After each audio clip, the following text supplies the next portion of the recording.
if you can believe it, it's been a year since I started watching Monster. Hey, it's Romania Black, and it has been, this is episode 52, so it has been 52 straight weeks that I have been watching Monster week to week with you all. A whole year, which is insane to me, because we still have so much left to go, but,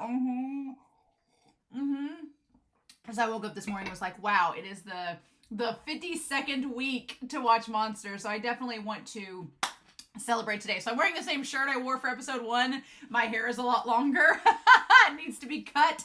The room looks a lot different, but Monster is same old Monster. And just like with episode 1, there's so much mystery surrounding what's going on, so much intrigue. I feel like the last several episodes have been just slowly setting up and building up for this big twist. But we theorized a few weeks ago that episode 56 or 57 was going to be like the end of the twist arc and into the last arc. So it's coming.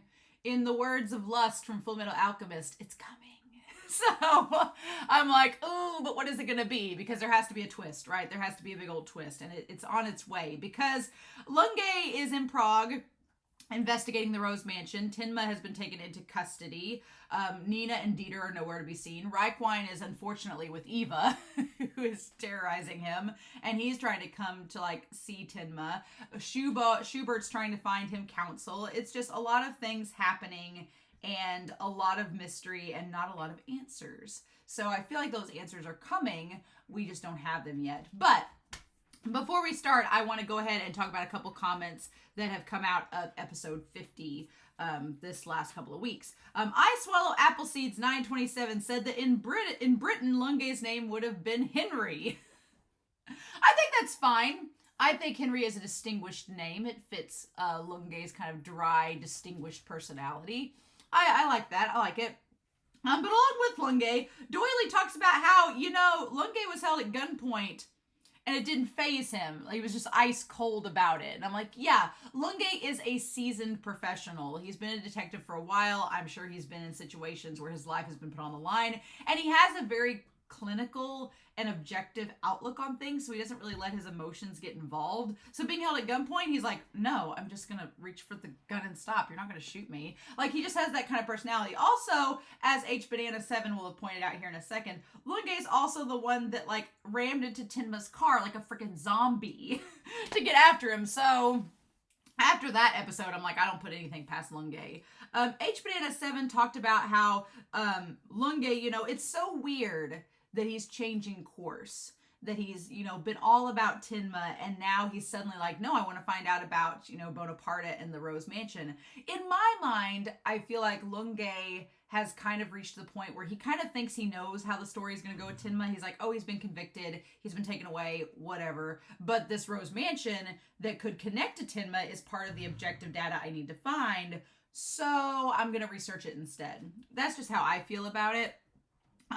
And then it's interesting, HBanana7 points out that the way everyone responds to Bonaparte is a little bit different. You have Ronka, the secret policeman, who is terrified of him, but then you have the editor who's just like, he's just a regular guy. And what it reminds me of is not only do you have different pen names with different maybe personas of Bonaparte, but it also kind of connects to Johann, who I believe is Bonaparte's son, who everybody kind of views. There's a big collective that views Johann as a monster, but then you look at how when Johann's imitating Anna in the streets, everybody's like, oh, hi, Anna, everything's fine. That way of Johann just impersonating and having different vibes with people is kind of like Bonaparte and what they seem like to me. So I definitely think there's a correlation there somewhere. And then we have Chris Lavar 9523, who had a really good comment saying that Grimmer, not RIP yet, thank God, but MIA, Grimmer is kind of like the monster in the West, in that they don't need a name to live a meaningful life. Which is kind of like what he told Tenma when he left. He's like, I don't need a name. I'm fine without it. Now, I'm glad they said meaningful life, because wonderful life, he's on the run for, convincing the authorities he's a murderer. There's that. But also, the reason why I said RIP is that makes me very scared, because in the storybook, when Johann finds the monster in the West and confronts them, he ends up eating them. So my fear is that Grimmer is eventually going to confront Johann and be like, you don't need a name. You don't need to do this. We're more than just our past in Kinderheim. You don't have to have this identity to live a meaningful life. And Johann's going to kill him. And probably in front of Tenma. That's my fear at this point. That Grimmer's going to confront Johann and it's not going to go good. And that comment about him being the monster in the West just made me a lot more nervous about it. So thanks, Chris Lavarn. I'm joking. But it does make me nervous because that is a really good point. And I'm like, hopefully it will be different than the storybook. Hopefully. But yeah, those are my comments. And I'm really excited for today's episode. I want to give a very quick shout out over to Patreon, to our philanthropy tier, who go above and beyond. I'm super grateful for all the support on YouTube, all the comments, all the subscriptions. I'm really grateful for every patron that I have because y'all don't have to give me money, but you do, and I'm thankful for it. But especially these people in the philanthropy tier who donate a little bit more than they have to because they're kind people and they support me, and I really, really appreciate that. So to Edgar, to Dana, to Kiri, to Be Happy, to Alex Cornejo, to Tyrone, to Anime Annie, to Sunspots, to Translucent Men, to Anna, to Goob, to Matthew Palfinier, to Shimoyama, to Nameless Monster, to Ashley Got Snow Bitches, to Trails, to Zakiel, to Sock, and to Destiny Marie. Thank you all so much for your support. I really appreciate it. All of my love. Now, with that being said, I don't know what this episode's going to give us. Tenma looked pretty down. He saw Lunge and he kind of had a moment of clarity like, oh, there's Lunge. But he didn't really have any other reaction to it. So I'm like, And I don't know what's going to happen at this point. I mean, I wouldn't be opposed to Tenma. It's so funny. Tenma's the main protagonist, but when Grimmer came along, I was like, oh, Tenma can stay off the side and we can focus on Grimmer. And now that Tenma's in custody, I'm like, oh, Tenma can stay in custody. Let's focus on Lunge. So who knows? But I'm excited to see what's going to happen, so let's not waste any time and find out, shall we? We're going to start Monster, episode 52, as my dog put down his toy, and we're going to do that here in 3, 2, 1, and let's go.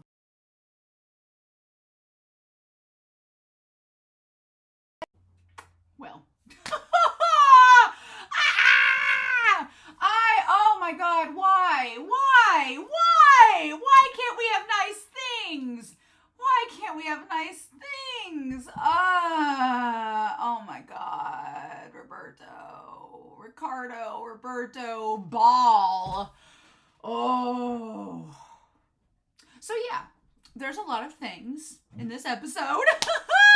The twists keep on coming, right? I said till episode 56 or 57, this is the twist arc. This is the twist arc. There are twists coming. We still have 53, 54, 55, 56, and possibly 57 episodes to go through. But God, Tenma is screwed. This is not good. This is not good at all. Because I was getting hopeful for Tenma, but a little bit apprehensive. We'll talk about the lawyer, not Roberto the lawyer. Now we know the episode's called that, but we'll talk about the other lawyer. There's a weird darkness to him that is needing to be talked about.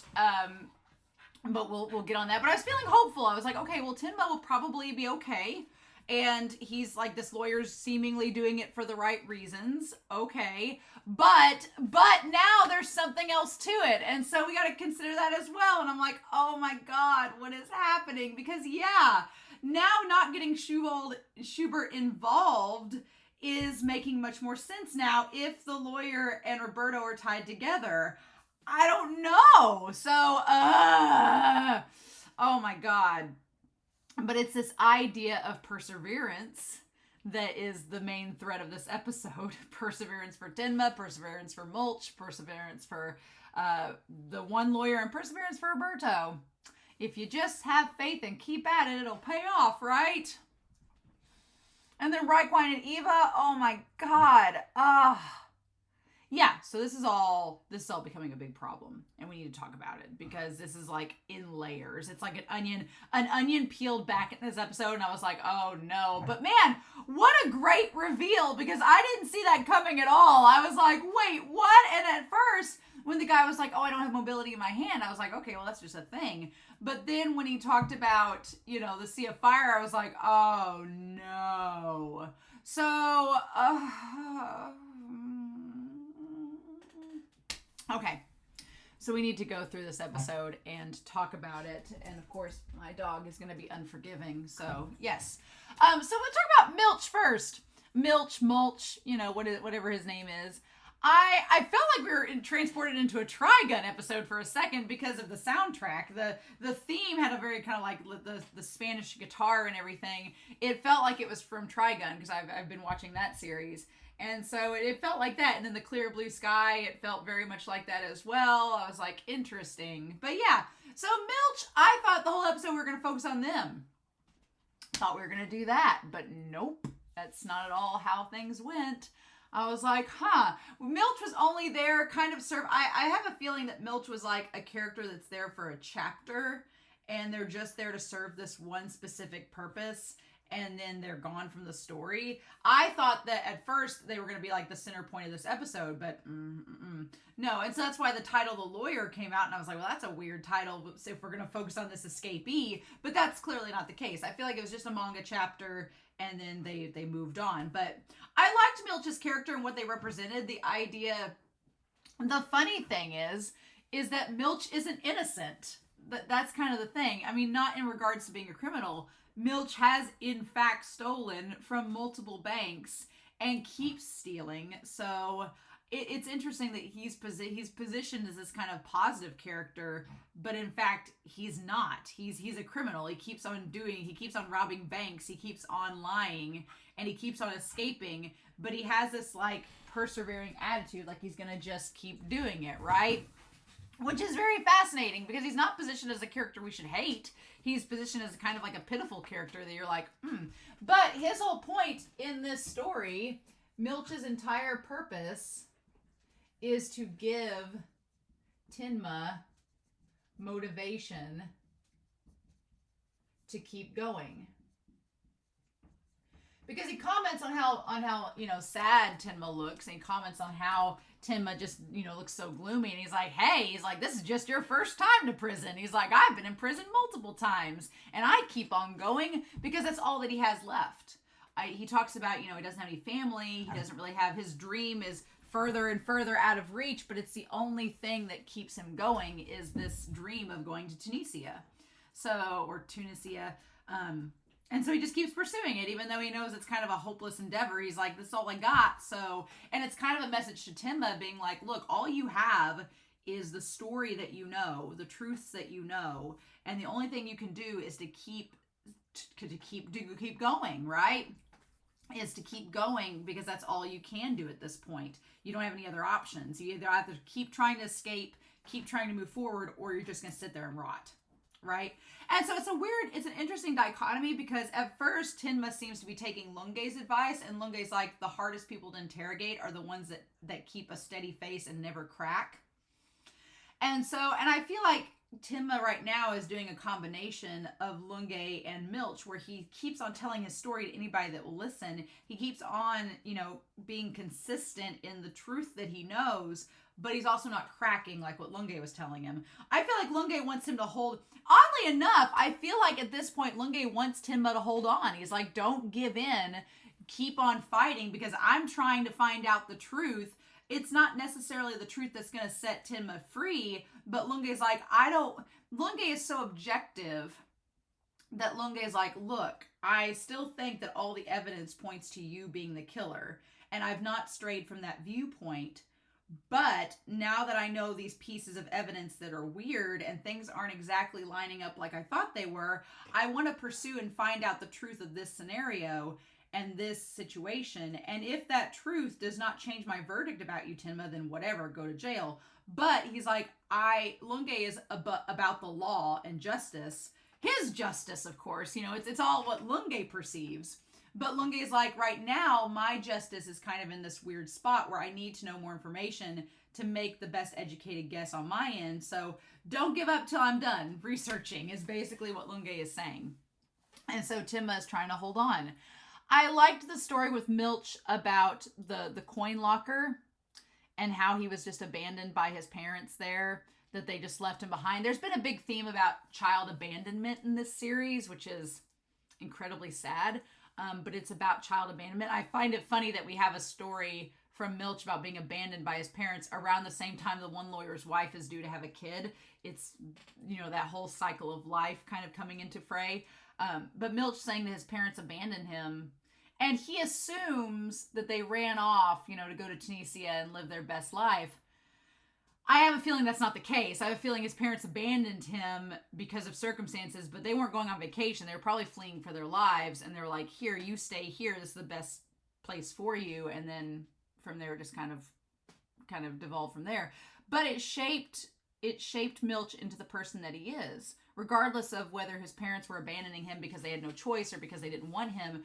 In whatever the case may be, it made Milch into the person that he is, and he ended up robbing the banks. It's kind of relating back to Junkers, right? Because Junkers was a robber. So it's all coming kind of full circle here, right?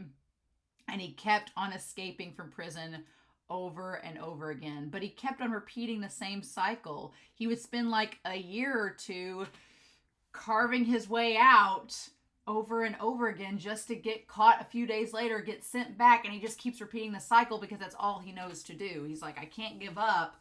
I'm going to keep trying to do this until the day I die. And what do we do, right? What can we do? It's an interesting story. I think Milch is a really interesting character.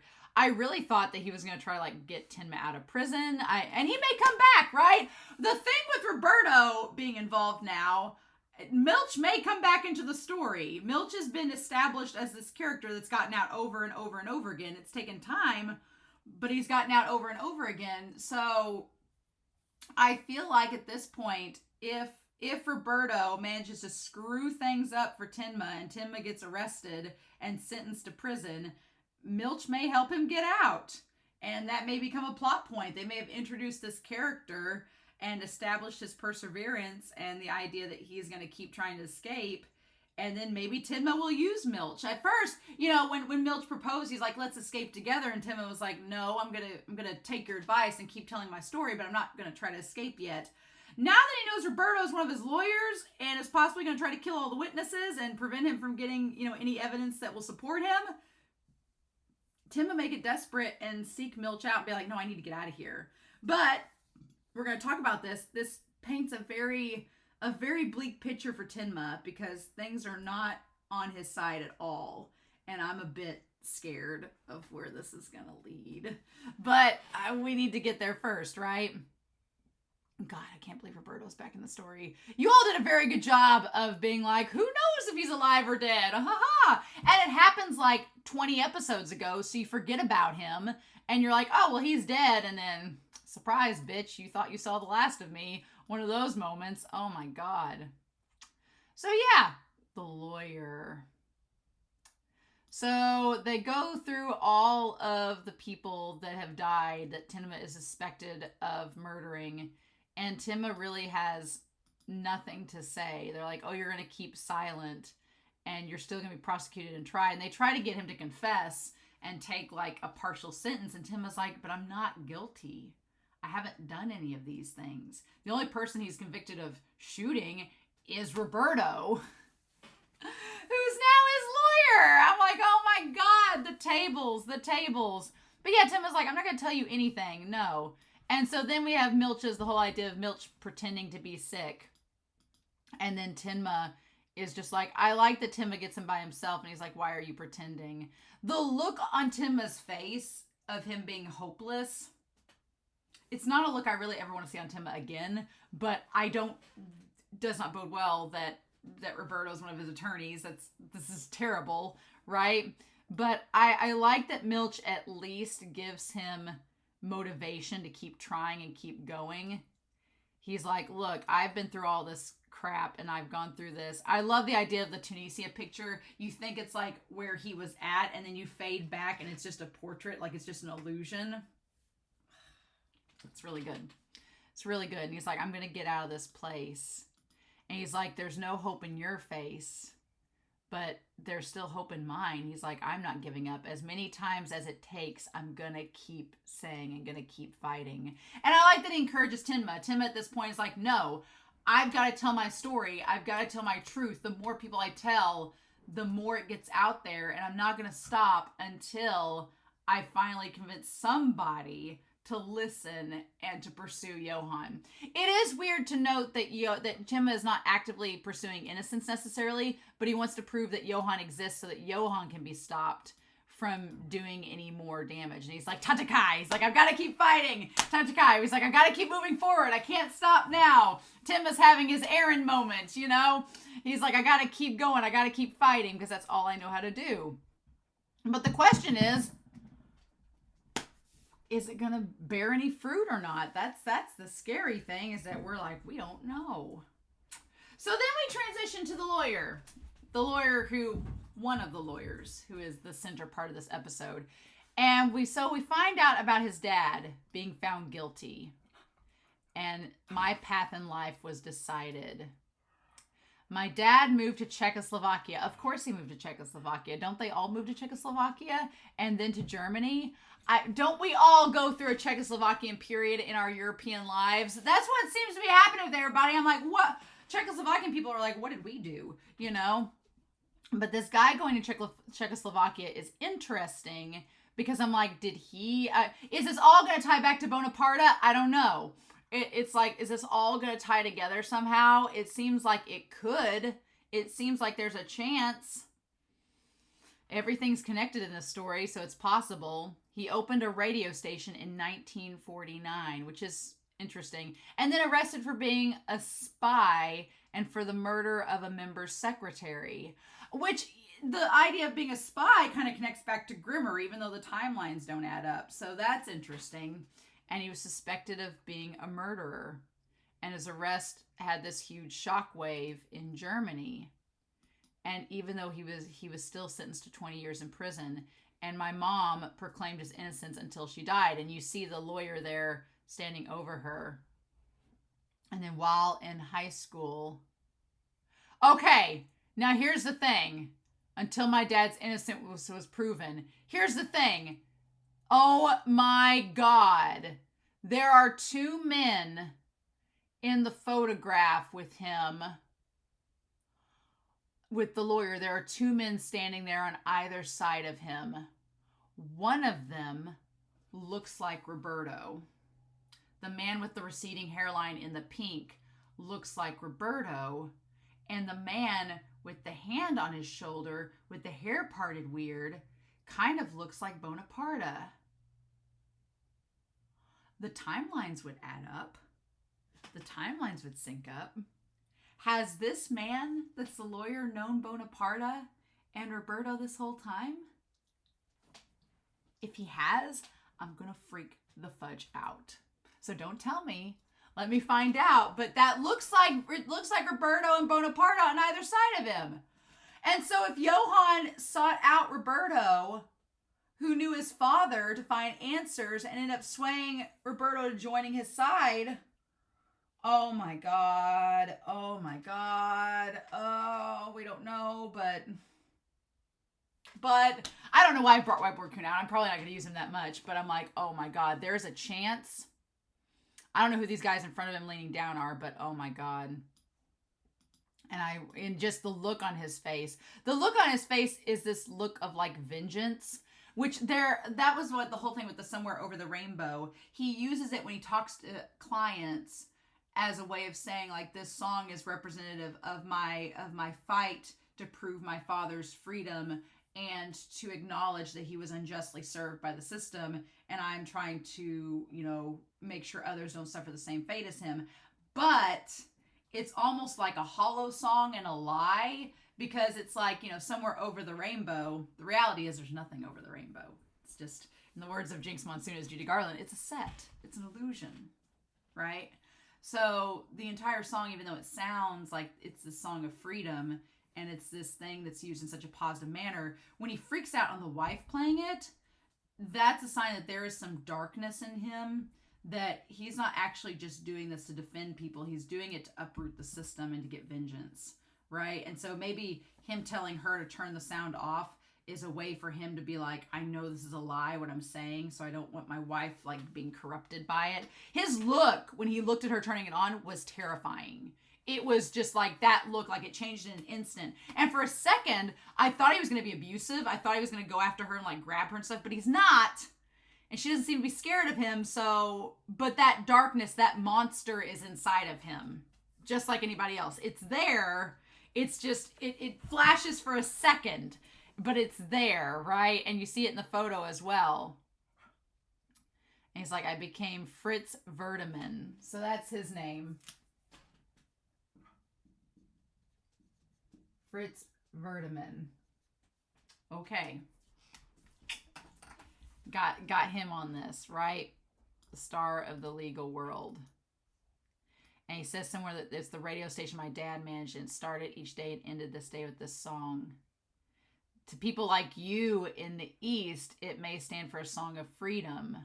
So that phrase, for people like you in the East, it's a sound of freedom. But that's not what it represents to him, right? To him, it represents a system that failed his father, and it's like a fight song to him. He's saying that, like, for those of you in the East listening to this, it sounds like, oh, this little freedom song that's all has this positive meaning. But for him, it's a sound of, it's like a war song. It's like to get his blood boiling. It's a song of vengeance. My father died while asserting his innocence in prison, and you kept playing this song while my father was denied his freedom. So yeah, it has a very negative connotation to Verdeman. He just doesn't acknowledge it to his clients. Oh my God. May him to let him rest in peace. So, oh my God. And so he establishes that he's been turning down all of the other offers to be Tenma's attorney. The problem is that Schubert, what's interesting is that he turns Schubert down, right?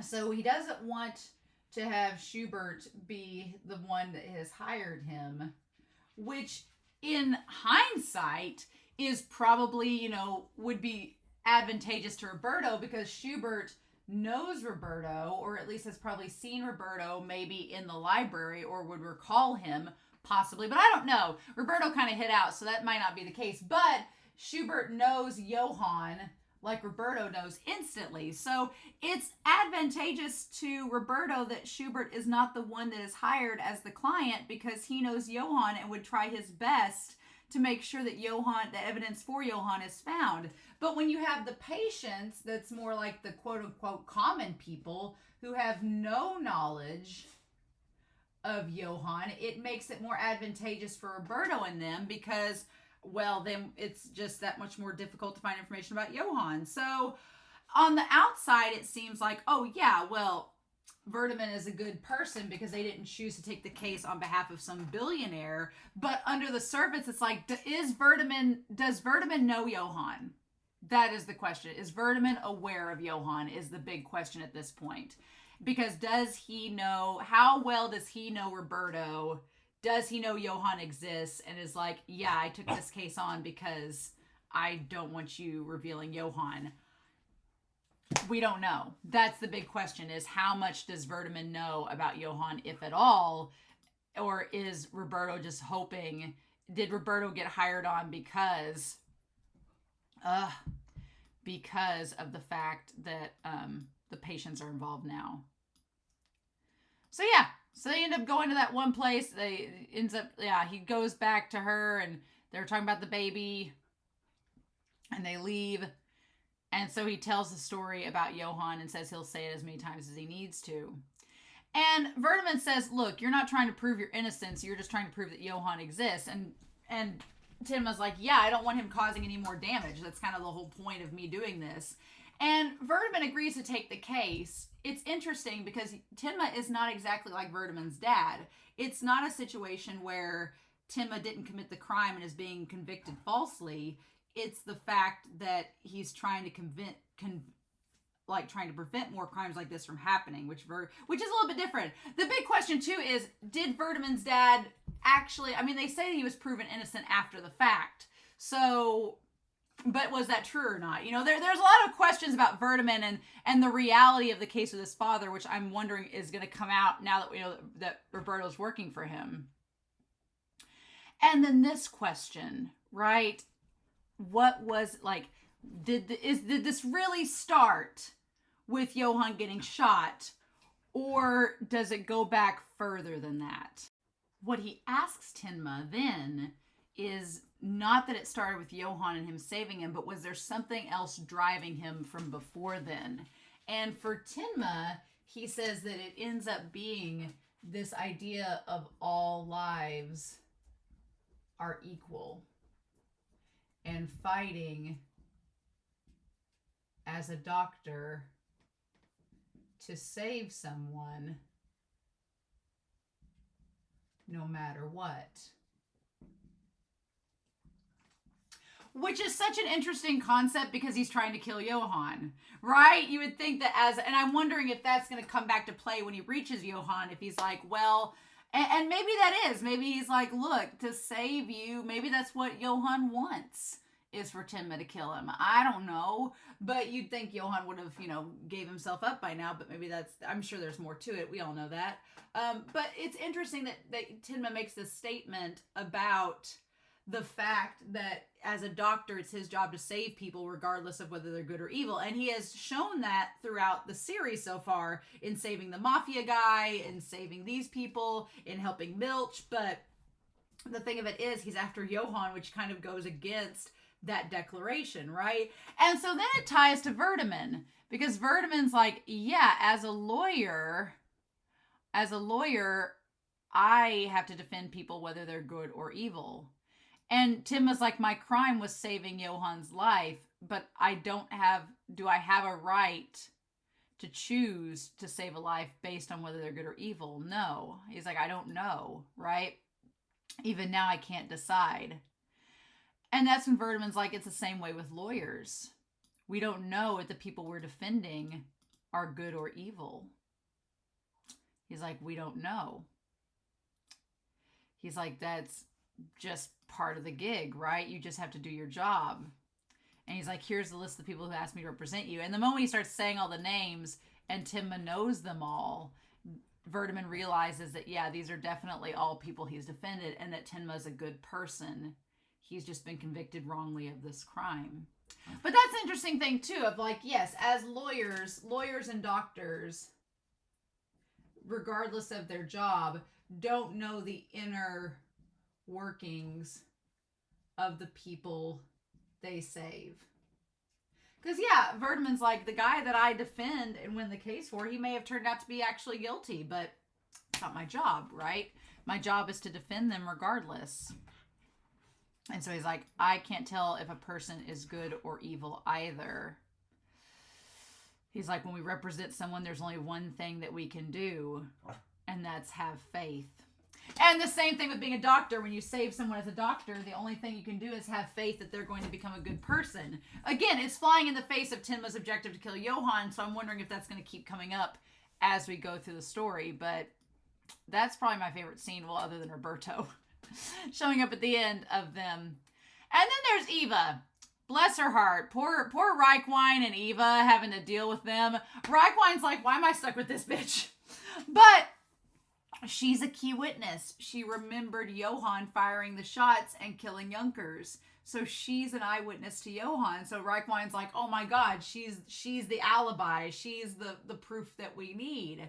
Because, the lawyer is asking Reichwein to not confess about Johann and the shooting, because that will make Tenma look very suspicious. And a jury only needs like a tiny portion of evidence to convict Tenma. And so if Reichwein's like, oh yeah, Tenma did try to shoot Johann, then they're going to be like, well, that's all we needed to hear. We can convict him, right?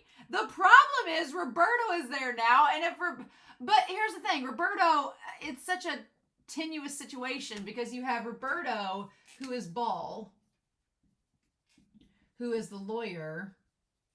He can't really come out and confess that Tenma shot him because that would oust him as an assassin. So he can't do that.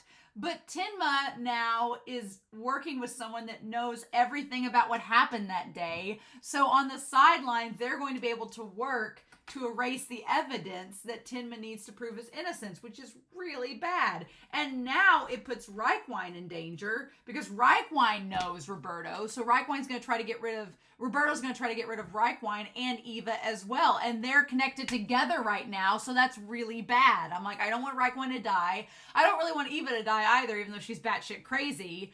But your people that are defending Tenma the most right now and have the biggest chance of proving his innocence are ones that Roberto is going to target. So it's like,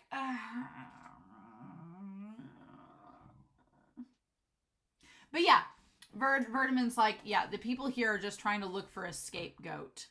They just want to, he's like, I want for my child's sake to prove this person is innocent.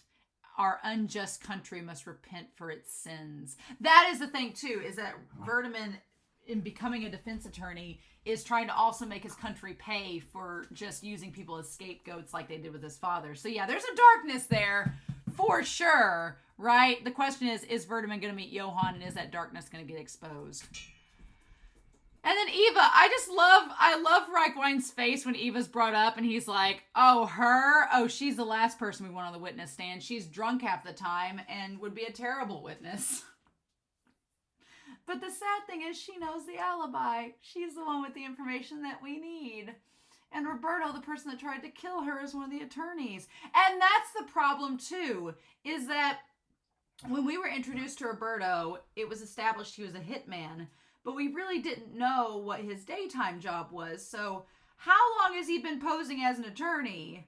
It could have been a long time. If his dad knew him, then Vertiman could, or Vertiman knew him since college days, and they went to law school together, or they went to university together, and Roberto studied with Vertiman, then that's the problem. Because if Vertiman and Roberto know each other for so long, and Roberto's been a lawyer this entire time while also being a hitman, then the problem is that if either Tenma, Reichwein, or Eva get on the stand and say that Roberto is an assassin, they're going to look crazy, and the jury is not going to find them as a viable witness. Like Reichwein is going to be, Reichwein and Eva will lose their credibility because Vertiman will be like, well, this is Tenma's defense attorney. Why are you trying to convince us that the defense attorney that's representing Tenma trying to prove his innocence is someone that tried to kill him? That sounds crazy. But it's the truth. And so, oh my God, it's just going to mess this whole thing up. Because they can't say anything. Because if they say something, they're going to look crazy and none of their evidence is going to look convincing. It's genius on Roberto's part. It is utterly genius. But yeah, I do feel a little bit bad for Eva because she is clearly, I feel bad for Eva because she's just going through the ringer and has been for like, how many years now. But girl, Tenma does not like you. I do like that we see the flashback of her. She clearly has aged a lot. Like it's weird going back and seeing like episode 4 Eva, who looks so young there, and then seeing her just a few years later looking absolutely like aged so much. It's crazy. And then she's like, I saw Johann. And so then, yeah, the wife is having the baby, and then it's like, ask, what does he say? He's like, call Mr. Ball immediately, Mr. Klinger, and have him meet with Tenma in my place. Yeah, and the thing about it is, I don't think Vertiman necessarily is like someone that's villainous right now. I think that he grew up and not necessarily grew up. I think he went to school with Roberto. They both became lawyers together, and he's trusted Roberto this entire time. And Roberto's also been a hitman undercover. And so he's like, oh yeah, because they said they were working together on this case. And so he's like, yeah, just go, here's your other attorney, Mr. Ball.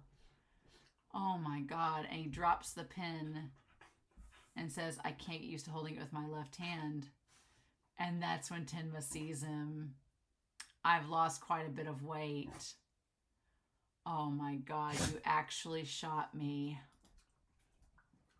Oh my God. And like his hair's gone grayer. Oh my God. It can handle a gun just fine. Oh my God. Yeah. The truth is, I'm thinking of killing someone. Your former fiance, Ava Heineman. Oh my God. Yep. And then there we are. So yeah, we're in a horrible position because Tenma can't say anything about Roberto because Vertiman's has gone to school with, or so we think, with Roberto. They've gone to law school together. They trust each other. Tenma can't say anything because it's going to make him look crazy. Reichwein and Eva can't say anything because it's going to make them look crazy. So then, and Roberto, meanwhile, is going to be probably trying to kill Eva and Reichwein. And we thought this was going to be easy. I was so fooled. I thought, oh, this Vertiman guy, he's competent. Tenma having him as a lawyer, we're going to be scot-free. Nope. Can't have nice things. Can't be easy. No siree, Bob. Nope, nope, nope. But, oh my God. Oh. The twists keep on coming, and we didn't even touch Lungay or the Rose Mansion this episode. Nope, we didn't even talk about Nina. We haven't talked about Nina and Dieter in forever, but I'm wondering what Rudy is doing. I'm curious if Rudy's doing anything, but oh my God. What do we do now? What do we do now, y'all? Happy Monster Anniversary! It's been a year, and it's still freaking me out! So I am so curious to know your thoughts down below. Thank you all for not spoiling that Roberto's alive and well and has been a lawyer. Thanks for not spoiling that. Oh my God. But, I need to process all of this before the next episode for sure. So, oh my God, y'all. So, I'm excited for what episode 53 is going to bring, but I'm also terrified. So, what else is new? But in the meantime, I hope you all have a wonderful week. Please stay safe, take care, and yeah, I'll be back very soon with more Monster. Bye.